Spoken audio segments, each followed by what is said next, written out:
लोक खाली गेलेत महाराज, वर नाही गेले लोक. मला एक माणूस आला म्हणला आपल्याकडे मुलगी आहे. मी म्हणलं मी काय ह्याला पडत नाही, मी सगळ्या मोबाईलपेक्षा वेगळा माणूस, मी मोबाईल वापरत नाही. माझा जगाचा काही संबंध नाही. कीर्तन, गाडी, झोपणे, वाचणे, हे आपलं. कोण मेलं याचा तपास नाही, कोण आलं तपास नाही. मी मोबाईल वापरत नाही, मला व्हॉट्सअप नाही, मला आपली परिस्थिती नाही.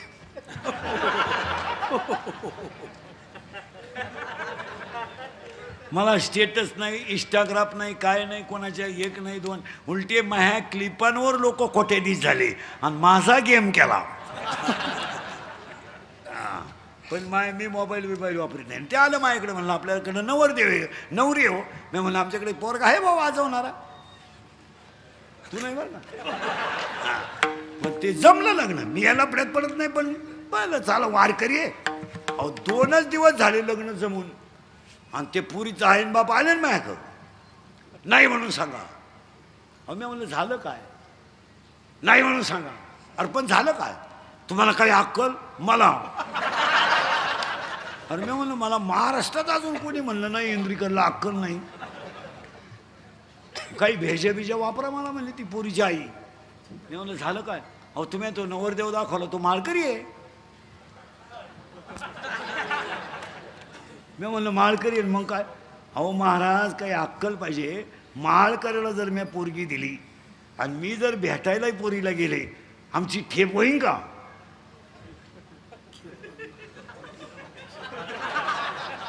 मी भिकाऱ्याला देईन, बाकीचं तुम्ही म्हणा. काय वाईट दिवस आलेत लोकांचे, काय वाईट दिवस आले. फार कामातून गेले लोक रे फार. आता ही बसलीत नाही एवढी, ही फक्त नगद नारायणाची गावकऱ्यांची कृपा आहे. कसे बी 2 तास कीर्तन ऐकत्यात, नाही तर बधीर झाली लोक. एकटेच बोला त्यात, म्हणून एकटेच बोला त्यात काही लोक. तुम्ही गार्डनमध्ये जाऊन पहा 5 वाजता, लई येडे लोक एकटेच बोला त्यात. काही एकटेच हसा त्यात, काही कुठे बसले का काडकीनं माती उकरी त्यात. काय तर आहे. मला एक सांगा महाराज, थोड्या आयुष्यात चांगलं जगायला काय हरकत आहे? काय संग न्यायचं आहे का? आता हे तुम्ही मी एवढं कमवलंय, हिचा उपभोग कधी घेणार आहे तुम्ही? मेल्या आता काय घेणार आहे? 50चे तर झालोय, 50चे झालोय. शुगर BP एक झटका येऊन गेलाय. स्प्रिंग घालेल आहेच, मुळ्याचा ठणका चालूच आहे. मूत खाडा वळवळ करतोच. झोपायला गोळ्यांचा डबाची, फालतू व्हायची गोळी, उताना व्हायची गोळी, तोंड वास व्हायची गोळी. काही ना बाथरूमला जाताना गोळी. इकडं खाल्लं तरच इकडं होतं. इकडं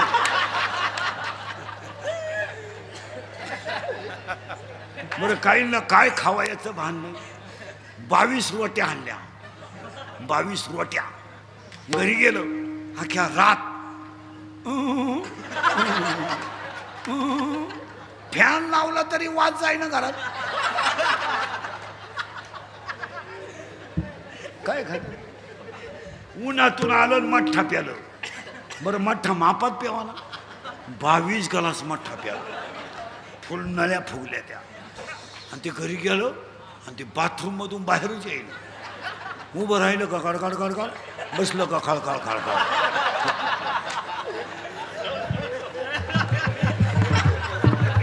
उभं राहिलं खळखळ खळखळ, खाली बसलो खळखळ खळखळ. आणि त्याची बायकोनच ती दारात चहा घेऊन, आतमध्ये चहा आणू का, आतमध्ये चहा आणू, तुम्ही आग लाव त्याचा. काय लोक काही खायचं नाही.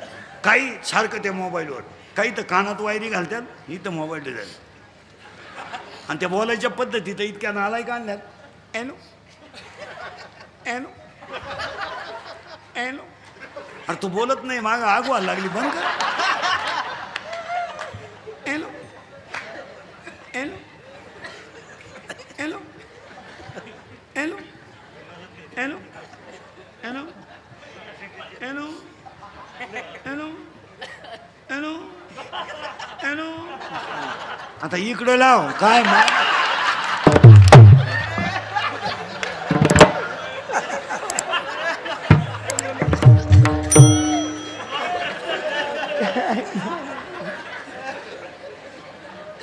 अरे थोडं का रे मी तू तुझं माझं काम क्रोध लोभ इथं होतो आपण. तुम्ही काय काळजी करायची नाही. काम अपुरा राहिला आणि क्रोध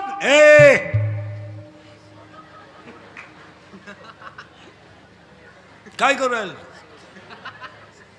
हळूच दिशील गेम करून खालू. आता करंट लागेल बरं का ऐकणाऱ्यांना. काम तयार झालं का क्रोध, क्रोध झाला का लोभ, आणि लोभ जर तयार झाला लगेच मत, मत, आणि मत तयार झाला का त्याला काहीच कळत नाही मत्सर, आणि मत्सर तयार झाला का मीच फक्त शहाणा आहे अहंकार. राक्षस भुवन परिसरातल्या सगळ्या कार्यकर्त्यांना पुढाऱ्यांना सांगतो शिवाजी बाबा आहेत. थोडं बोलण्याचा माझा राग येईल तुम्हाला, पण तरुण पोरांना सांगतो पोरांनो थोडं सावध जागा. पोरांना पटतंय का पहा.